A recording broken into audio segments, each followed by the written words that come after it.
Ils ont vendu leur âme au diable. C'est l'une des phrases les plus connues parmi les artistes qui finissent par apparaître dans l'industrie du divertissement. Mais quels sont les schémas que l'on peut observer chez ces groupes musicaux? Pour commencer cette enquête, jetons un coup d'œil aux Rolling Stones qui, bien qu'ils aient toujours affirmé n'avoir rien à voir avec l'occultisme, présentent des faits et des noms qui nous rendent méfiants. Le 6 décembre 1969, ils ont donné un concert à Altamont, aux États-Unis.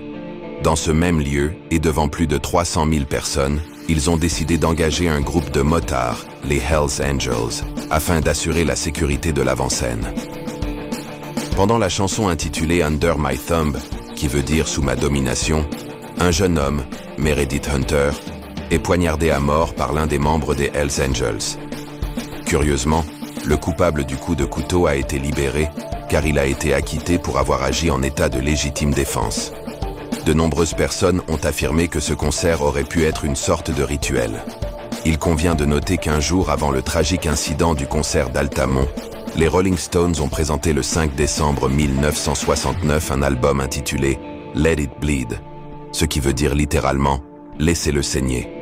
C'est curieux qu'un jour avant l'incident, ils aient présenté un nom avec cet album, bien sûr. Se pourrait-il que les Rolling Stones aient une relation avec le diable? Précisément un an avant l'incident d'Altamont, toujours le 6 décembre, mais cette fois en 1968, ils sortent un album avec une chanson intitulée « Sympathy for the Devil », qui veut dire « Sympathie pour le diable », dans laquelle ils racontent l'histoire d'un magnate qui voit défiler toute l'histoire, et cette personne n'est rien d'autre que Lucifer. Curieusement, parmi ces strophes, on peut voir comment le diable raconte qu'il était présent lors de la mort de Jésus-Christ, de la Seconde Guerre mondiale ou de la Révolution russe entre autres. C'est curieux comme il raconte l'histoire à la première personne, comme celle d'un homme riche qui tout au long de l'histoire l'a modelé à sa guise en ayant toujours le contrôle.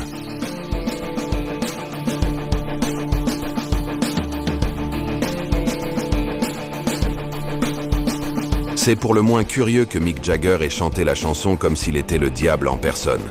De même que les ressources de Keith Richards à la guitare, puisqu'il s'agit purement de la gamme pentatonique et pentatonique mineure en style blues, qui est également associée au diable. Et il y a de nombreuses fois où ils ont fait référence à ce type de symbolisme. Avant tous ces albums, ils en ont sorti un autre, avec le nom particulier de « Their Satanic Majesty's Request », traduit comme la demande de leur majesté satanique. Également sur cet album, on peut voir sur la couverture comment ils sont habillés comme des sorciers et comment ils vénèrent Saturne, ou en haut à gauche, on peut clairement le voir. Peut-être que le groupe Nirvana a choisi le nom de son groupe au hasard, mais ce nom est frappant, car il signifie un état de libération des désirs ou de la souffrance dans des religions comme le bouddhisme ou l'hindouisme. Il y a aussi une chanson qui est frappante appelée « The Man Who Sold the World », qui rappelle la chanson des Rolling Stones chantée à la première personne, mais pas comme s'il était le diable, mais comme s'il l'avait rencontré. Kurt Cobain y raconte qu'il s'est retrouvé face à face avec une personne qui a vendu le monde. Il dit même qu'il pensait qu'il était mort depuis longtemps et que cet homme lui a répondu « Qui? Moi? Je n'ai jamais perdu le contrôle. »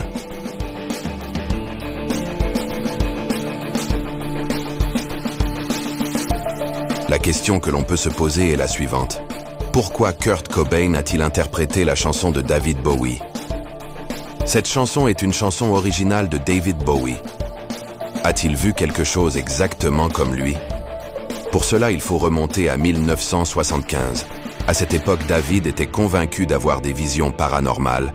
En effet, dans la biographie écrite par Mark Spitz, il affirme que David Bowie était obsédé par la magie occulte pour atteindre le succès et se protéger des forces démoniaques. Tel était le jeu qu'il avait avec ces entités qu'il avait besoin de quelqu'un pour exorciser une piscine qu'il avait dans sa maison.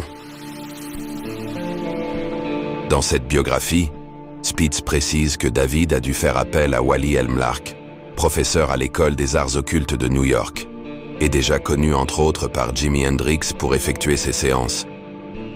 Même ainsi, comme on le sait, David Bowie avait une forte addiction et c'était peut-être une autosuggestion par la même chose qu'il prenait, mais sa femme Angie a dit qu'après ce rituel, elle était là quand elle a vu la même chose que Bowie, déclarant elle-même textuellement que « il avait la forme d'une bête des enfers ». Cela me rappelait ces gargouilles tordues et tourmentées sur les tours des cathédrales médiévales. Il était laid, inquiétant, malveillant. Il m'a fait peur. Je me suis éloignée en me sentant très étrange et j'ai raconté à David ce que j'avais vu, en essayant de rester calme mais sans y parvenir. Il est devenu blanc, mais a fini par se ressaisir suffisamment pour passer le reste de la nuit à prendre de la coke. Malgré ça, il n'a pas voulu s'approcher de la piscine. Je ne sais toujours pas quoi penser de cette nuit-là. Cela va directement à l'encontre de tout mon pragmatisme et de ma foi quotidienne dans l'intégrité du monde normal. Et cela me perturbe énormément. Ce qui me trouble encore plus, c'est que si l'on devait qualifier cette tâche de marque de Satan, je ne saurais pas comment débattre avec vous à ce sujet. Bien que les gens ne croient pas à la magie noire, il est évident qu'il s'agit là des effets secondaires de quelqu'un qui veut atteindre la célébrité à tout prix. D'ailleurs, David Bowie a fréquenté des maisons telles que celle d'Aleister Crowley ou de Glenn Hughes.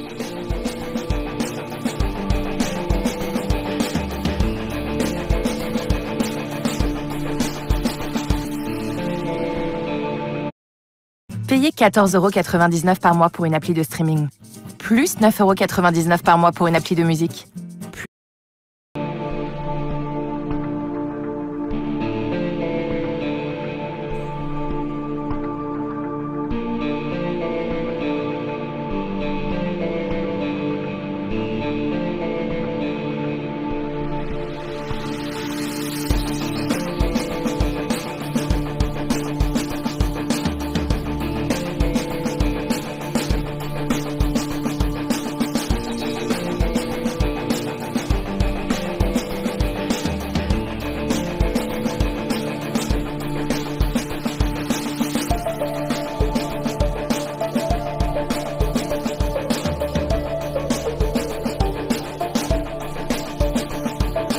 Passons maintenant à un autre groupe britannique, Led Zeppelin, dont on a beaucoup parlé du côté obscur et du pacte avec le diable.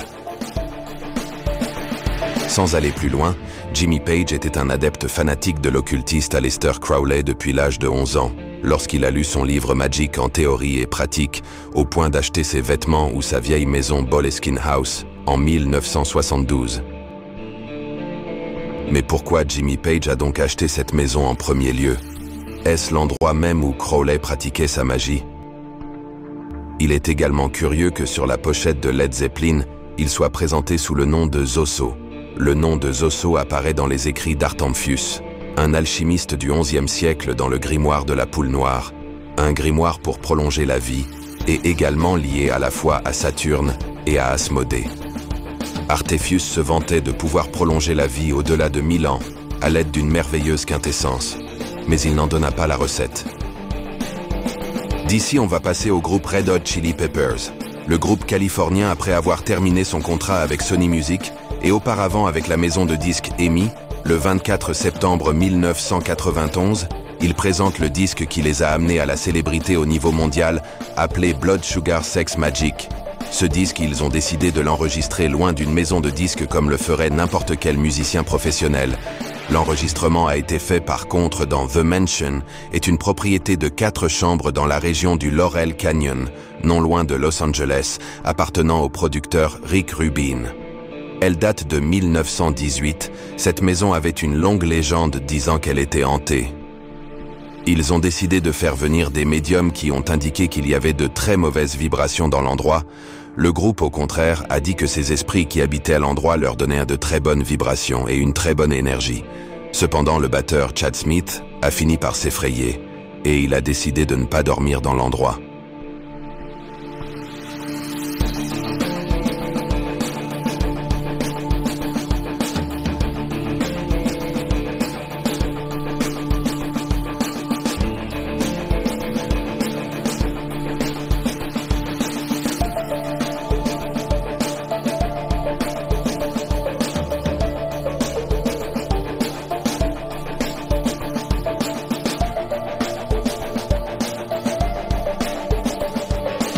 Il est curieux de constater que l'album a été classé parmi les 200 meilleurs albums de tous les temps par le Rock Hall of Fame et qu'il a été enregistré littéralement sans aucune insonorisation. Et c'est ainsi qu'il sonne directement sur le propre CD qui a été enregistré. Il semblerait que le groupe ainsi que Jimmy Page aient l'intérêt à enregistrer dans certains endroits où ils ont accès à des informations que l'on ne connaît pas. Quelque temps plus tard, ils ont sorti ce qui est probablement le meilleur album de tout leur répertoire, intitulé Californication.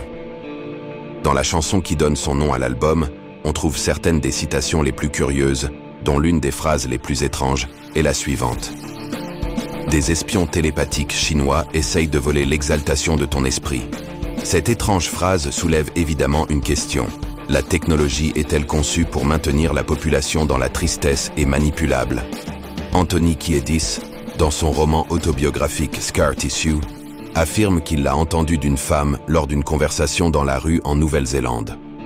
Dans une autre partie de la chanson, il est dit « Born and raised by those who praise control of population », ce qui signifie littéralement « mis au monde et élevé par ceux qui flattent le contrôle de la population ». Peut-être qu'au début des années 2000, ces paroles n'avaient pas beaucoup de sens, car l'éveil mondial n'était pas encore là. Mais aujourd'hui, penser qu'il y a des ficelles qui tirent le contrôle de la population, je pense que c'est plus qu'évident. Dans d'autres passages de la chanson, il dit que la Californie est au bout du monde, puis termine en disant que l'espace est peut-être la frontière ultime, mais qu'il est fait dans un sous-sol hollywoodien. En clair, il laisse entendre que tout ce qui concerne le monde de l'espace n'est qu'un montage réalisé par des professionnels du cinéma hollywoodien. Il est évident qu'ils disent la vérité entre les notes de musique parce qu'ils savent que les gens ne font pas attention aux paroles. Et ils savent très bien comment Hollywood fonctionne puisque le bassiste Michael Peter Balzari, appelé Flea, a déjà travaillé dans des films comme Retour vers le futur. Tout est lié, il n'y a pas de hasard, croyez-moi. Il y a ensuite une partie du refrain qui dit la phrase « First born unicorn », d'abord né licorne. Cette phrase fait référence à Dorothy Strait, une jeune fille de Playboy qui a fini par décéder, et pas dans des circonstances tout à fait normales. Cette histoire a fini par apparaître dans un livre intitulé « The Killing of the Unicorn », le meurtre de la licorne, de Peter Bogdanovich. Si cette chanson représente pour beaucoup en partie le rêve américain, en réalité elle montre à la fois qui tire les ficelles, les mensonges de l'espace, et comme on l'a vu avec Dorothy Strait, le côté obscur d'Hollywood. Un autre groupe présentant ces mêmes similitudes est Killing Joke et son album Pandemonium. Sur la pochette de cet album, il est difficile de compter le nombre de pentagrammes, et malgré le fait que ce groupe soit peu connu, il a influencé des groupes tels que Nirvana ou Metallica. Et tout comme les Red Hot Chili Peppers, ils ont choisi un endroit avec beaucoup d'énergie. Le groupe Killing Joke a décidé de choisir la chambre de la Grande Pyramide de Gizeh pour leur album Pandemonium, un nom qui fait référence à la capitale de l'enfer.